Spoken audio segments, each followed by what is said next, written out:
US Secretary of State Antony Blinken has met China's top diplomat, Wang Yi, at the ASEAN Foreign Ministers Summit that's taking place in Jakarta. Now, this is their second meeting in less than a month after Mr Blinken's visit to Beijing in June. The United States and China have ramped up their diplomacy in recent weeks with a series of high-profile meetings between top officials. Mr Blinken and Mr Wang are expected to discuss tensions between Washington and Beijing and ease their intense rivalry. Mr Wang also met Russian Foreign Minister Sergei Lavrov on the sidelines of that summit earlier today. Now, the two allies discussed developing a strategy to counter US-led influence in Asia.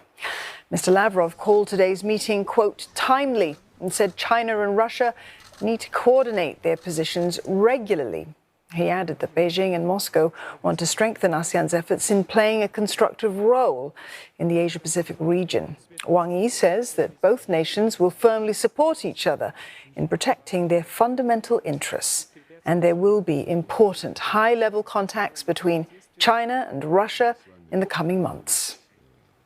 For more, Saiful Bahri Ismail joins us live. He is in Jakarta. Saiful, Mr Blinken and Mr Wang, they've met on the sidelines of that summit. What came out of those talks, though? Well, Dawn, details of the meeting between Mr Blinken and Mr Wang are not known yet, but what we do know is that it's a sign of thawing relations between the US and China. Mr Blinken also met Mr Wang in Beijing last month, marking the first visit to China by a US Secretary of State in 5 years. It was aimed at easing the intense rivalry between the superpowers, which are also the world's two largest economies. No, just last week, US Treasury Secretary Janet Yellen concluded her 4-day visit to Beijing that aimed to restart communication. Now, she expressed hopes that the relationship between her country and China will move to a phase where top-level diplomacy is a given. Now, US and China face disagreements over issues from trade in high-end computer chips to Taiwan. Now, the strategic rivalry between the United States and China has ramifications on ASEAN. Some countries in the region have repeatedly made the point about not wanting to choose between China and the US. Indonesia, as the current chair of ASEAN, stressed during the meeting of the group's foreign ministers that the bloc needs to send a clear message that ASEAN will never be a proxy in great powers rivalry. Now, another challenge for ASEAN has been ensuring that the regional bloc does not get divided between countries who support China and others who support the US. At the same time, experts said there's no denying the fact that ASEAN countries share close economic ties with China. Observers said China has achieved such huge economic dominance in the region that Southeast Asian countries increasingly feel they have no choice but to side with Beijing.